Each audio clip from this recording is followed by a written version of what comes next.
مساء الخير. مساء النور. السرور. شنو اسمك؟ مراد العراقي.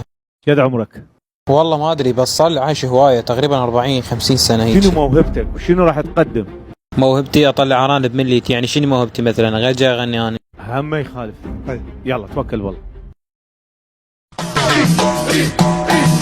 يوم ما قرصتني عقربة، يوم ما قرصتني عقربة، يا يما لو شفتيها سبحان اللي مسويها، يا يما لو شفتيها سبحان اللي مسويها.